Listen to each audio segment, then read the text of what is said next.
X squared plus 14x plus y squared plus 2y equals negative 40.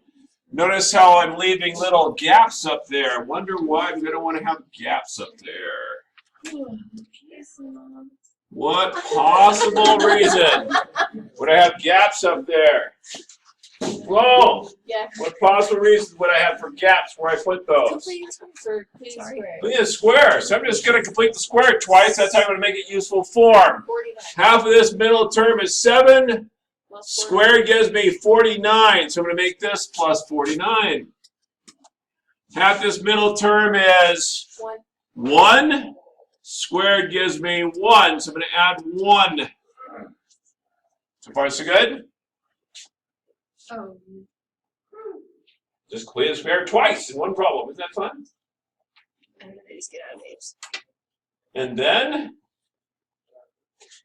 it's going to be x plus 7 squared, right? Because that's what they have when you do that.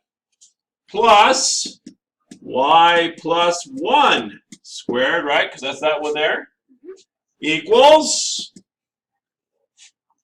10. So my center is going to be where? Negative 7 comma negative 1. And my radius is going to be? Square root of 10. Which is about 3.1. And now I can graph it. 3.2? 3.16. Okay. I will grant you the point. 3.2. So graphing it becomes easy, right? You go to negative 7, negative 1, put a dot, go up, down, left, right, about 3.2.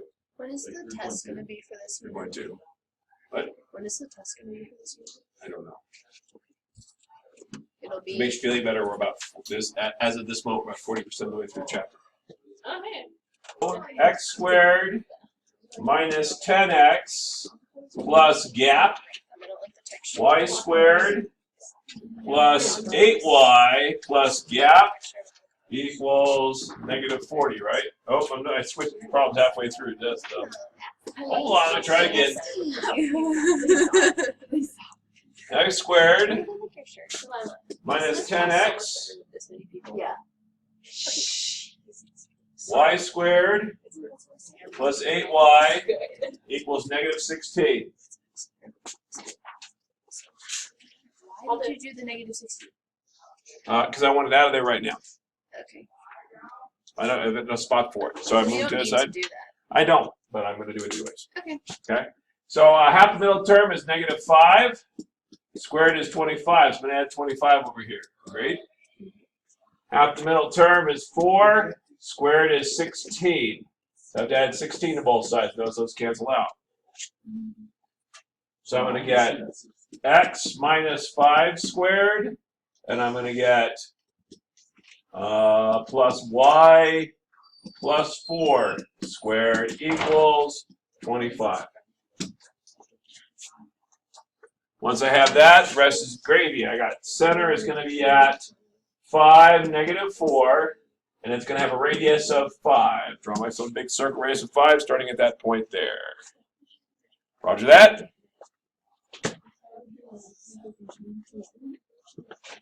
Put it in useful form. I'm telling you not to put in useful form. It's in useful form. You're trying to simplify. That's why I use the word simplify with quotation marks. Then I have no idea. I'm going to FOIL this sucker. Oh, no. Here we go. FOIL, I got x squared plus 4x plus 4. Remember, you have middle terms because you're foiling. Plus y squared minus 2y plus 1 equals 9. Great. Now, in standard form, everything's going to be left-hand side, so I'm going to do that. I got x squared plus 4x. Which one's this? I'm doing the first one on front of 8.5. On the front, 8.5. Am I doing it wrong? Oh. No, it's right. It's simplified. Minus 5. I don't think it's supposed to be minus 5. Plus, what? No, later. Never mind. Don't listen to me. Plus y squared minus 2y, and then I've got 5 plus or minus 0 because negative 4 equals 0. So that is going to be standard form. Yeah. And then you have negative 5 here. Yeah. So it's a typo. Yeah. I got it.